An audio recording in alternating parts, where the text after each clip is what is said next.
दोस्तों आप यहाँ पर देख सकते हो, डेट है 4 अगस्त 2023 को, और 4 अगस्त 2023 को यहाँ पर देख सकते हो east coast railway Bhubaneswar zone ने जीडीसी का नोटिफिकेशन जारी किया गया, जिसमें सभी रेगुलर कर्मचारी जीडीसी का फॉर्म अप्लाई कर सकता है। सभी नए कर्मचारी भी फॉर्म अप्लाई कर सकता है, जिसका एनपीएस नंबर और एचआरएमएस आईडी जिसकी बन चुकी है, आ चुका है। दोस्तों भुवनेश्वर जोन में 3 डिवीजन हैं जिसमें बम्पर भर्ती निकाली गई है। सभी को एक खुशखबरी मिली है और सभी को एक ग्रुप डी से ग्रुप सी में जाने का मौका मिला है। तो इस मौके को ना छोड़िए और अच्छी तरह से तैयारी कीजिए। दोस्तों यहाँ पर आप नीचे देख सकते हो, यहाँ पर ये बम्पर भर्ती निकाली गई है जिसमें लिख रखा है, यहाँ पर आप आराम से पढ़ सकते हो। इसमें railway recruitment cell east coast railway ने इनवाइट किया गया कि online application regular and eligible employee इसमें फॉर्म भर सकते हो। टेक्नीशियन, साइक लोको पायलट, जूनियर इंजीनियर और ट्रेन मैनेजर की वैकेंसी में इसमें आरपीएफ और आरपीएसएफ यहाँ पर कर्मचारी शामिल नहीं होंगे। इसमें ओपनिंग डेट यहाँ पर देखिए, ओपनिंग डेट 4 अगस्त 2023 से चालू होगी और क्लोजिंग डेट होगी जो 4 सितंबर 2023 को है। अब आगे चलते हैं पूरी डिटेल, जिसमें आप देख सकते हो कि टेक्नीशियन और लोको पायलट की कितनी जगह है। अब यहाँ पर भुवनेश्वर में क्या कि 3 डिवीजन है, अब 3 डिवीजनों में अलग अलग जगह है।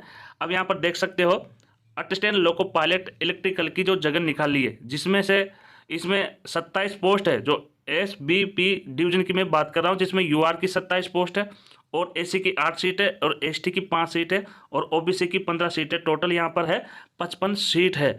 और यहाँ अगर आप WAT डिवीजन की बात करें तो उसमें भी बहुत सारी सीटें खाली, जिसमें से 102 सीट UR की है और 41 सीट AC की है, 24 सीट ST की है और 50 सीट यहाँ पर OBC की है। टोटल यहाँ पर भी 217 सीट है। उसके बाद में आप KUR ये डिवीजन है, इसमें भी UR की 126 सीट है, AC की 37 सीट और ST की 18 सीट है, OBC की 64 सीट है और टोटल 247 सीट है। खूब बम्पर भर्ती है साइक लोको पायलट की, जिसकी ITI और मेडिकल स्टैंडर्ड A1 है। वो कर्मचारी फॉर्म भरे, आपका पक्का सिलेक्शन होगा। दोस्तों आगे चलते हैं, टेक्नीशियन की भी भर्ती यहाँ पर निकली गई है जिसमें आप देख सकते हो। और उसी के आगे हम चलते हैं, यहाँ पर टोटल आप देख सकते हो कि टेक्नीशियन की और साइक लोको पायलट की मिलाकर 577 सीट यहाँ पर निकाली गई है भुवनेश्वर जोन ने। अब जूनियर इंजीनियर की हम बात करते हैं तो यहाँ पर हम देख सकते हैं कि जूनियर इंजीनियर की वैकेंसी कितनी है। अब इसमें सभी तरह के जेई आ गए हैं, यहाँ पर आप देख सकते हो जो 4200 ग्रेड में आता है। इसमें टोटल जेई की वैकेंसी निकाली है वो यहाँ पर 51 निकाली है और यहाँ पर UR की 25 सीट है, AC की 6 सीट है, ST की 3 सीट है और OBC की 17 यहाँ पर सीट दिखाई दे रही हैं, जिसमें आप देख सकते हो। और आपका मेडिकल और आपकी मेडिकल स्टैंडर्ड, इसमें जेई में क्या A3 भी मांगता है, B1 भी मांगता है, तो उसके अनुसार आपका मेडिकल स्टैंडर्ड हो, 3 साल का डिप्लोमा हो, उसके अनुसार आप किस विभाग के जेई का फॉर्म भरना चाहते हो आप भर सकते हो। आगे चलते हैं ट्रेन मैनेजर के पोस्ट पर, जो आप अगर BA है, ग्रेजुएशन है, पूरी पढ़ाई है तो आप फॉर्म भर सकते हो। इसमें ट्रेन मैनेजर ये 2800 ग्रेड पर कार्य रहता है और यहाँ पर ये सभी तीनों डिवीजनों ने निकाली है, जिसमें से KUR ने निकाली है, उसमें 14 सीट है, AC की 4 सीट है, ST की 2 सीट है और OBC की 7 सीट है और टोटल यहाँ पर निकाली गई है 27 सीट। और वेट WAT डिवीजन ने निकाली है तो UR की 38 सीट है और AC की 12 सीट है और ST की यहाँ पर देख सकते हो 6 सीट है, OBC की 21 सीट है और कुल टोटल 77 सीट है यहाँ पर। तो SBP ने भी इसी तरह से निकाले, तो टोटल यहाँ पर 153 गार्ड की वैकेंसी है, जिसमें UR की 78 सीट है, AC की 23 सीट है और ST की 11 सीट है और OBC की 41 सीट है। बहुत ही ज़्यादा यहाँ पर बम्पर भर्ती निकाली गई है, परंतु पहली बार ये एक जोन ने जो अपने अलग अलग डिवीजन की भी यहाँ पर जगह बताई गई है, भाई किस डिवीजन में कितनी जगह खाली है। टोटल तो आपको पता ही है कि यहाँ पर 153 सीट है। कुल मिलाकर यहाँ पर अगर देखा जाए तो 800 सीट से यहाँ पर अधिक है। अब इसके बारे में यहाँ पर चलते हैं तो पूरी यहाँ पर डिटेल जो दे रखा है नोटिफिकेशन के निर्देश में, उसके अनुसार यहाँ पर फॉर्म आप अप्लाई करें। तो दोस्तों जो भी भुवनेश्वर जोन के किसी भी डिवीजन के यूनिट में काम करते हैं ग्रुप डी के कर्मचारी, वो अपने मेडिकल और स्टैंडर्ड के अनुसार और अपनी क्वालिफिकेशन के अनुसार, अपनी योग्यता के अनुसार अगर फॉर्म भरता है तो निश्चित ही वो सिलेक्शन जरूर होगा, ये पक्का है। परंतु फॉर्म भरते समय आपको सभी तरह की नॉलेज रखकर ही फॉर्म भरना है, छोटी छोटी नहीं गलती नहीं करना है, नहीं तो आपका फॉर्म रिजेक्ट भी हो सकता है। तो ये ध्यान देना बहुत ही ज़रूरी है।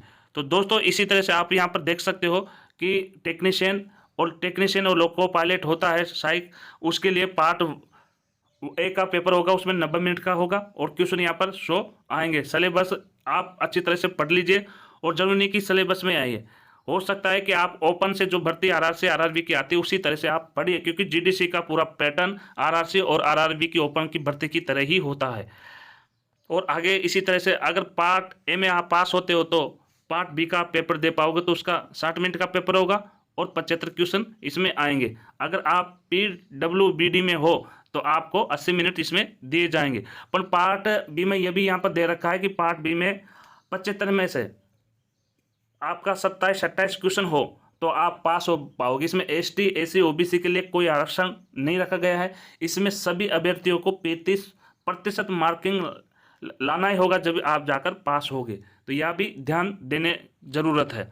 तो दोस्तों इस तरह से यहाँ पर जानकारी है पूरी जो LAP के बारे में है, तो इस तरह से यहाँ पर पढ़ सकते हो।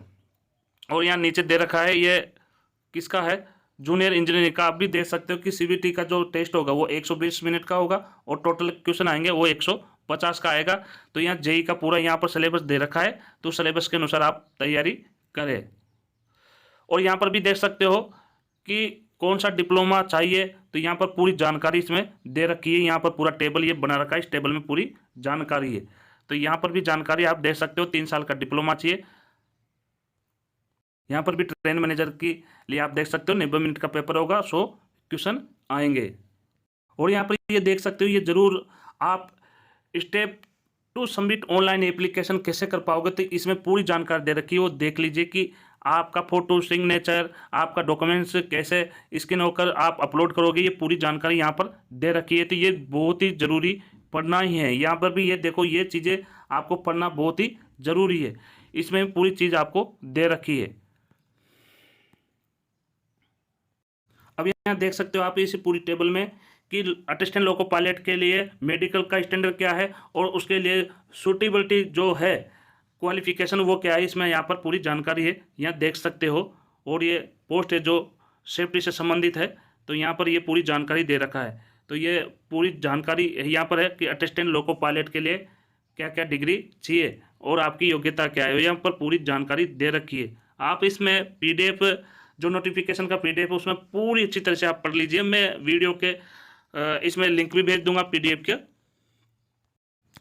और आप यह देख सकते हो, यहाँ पर आप जो आपका सर्टिफिकेट है, कास्ट सर्टिफिकेट जो SC ST का है, वो इसी तरह से इंग्लिश वाला जो केंद्र वाला है वो आपको बनाना है, क्योंकि यहाँ पर लिख रखा है गवर्नमेंट ऑफ इंडिया का जो है कास्ट सर्टिफिकेट SC ST का, तो इसी तरह का आपको बनाना है। अगर आप यहाँ PDF से डाउनलोड करके भी आप यहाँ ले जाकर बना सकते हो। आप गांव जाते हो छुट्टी पर तो बना सकते हो, इसी तरह से आपको बनाना है। उसी तरह से यहाँ OBC का भी कास्ट सर्टिफिकेट दे रखा है, जो फॉर्मेट है उसको भर कर ही आपको बनाना है। अभी अगर आपके पास जरूरी नहीं कि नया हो, पर नया अगर बन जाता है फॉर्म क्लोजिंग डेट से पहले, तो आप फॉर्म में ये डाउनलोड कर दीजिए। नया नहीं हो तो पुराना भी चलेगा, परंतु आपका वेरिफिकेशन होगा उस समय आपको नया देना पड़ेगा, इसलिए आपको बनाना ही जरूरी है। यहाँ पर डिक्लेरेशन है जो OBC ये अदर बैकवर्ड क्लास वाले आते हैं, यहाँ पर उसको घोषणा भी देनी है ना। तो यहाँ पर दिख रखा है पहला अपना नाम है ना, उसके बाद resident, village, town, city, district, state, ये इसमें पूरी जानकारी देना है।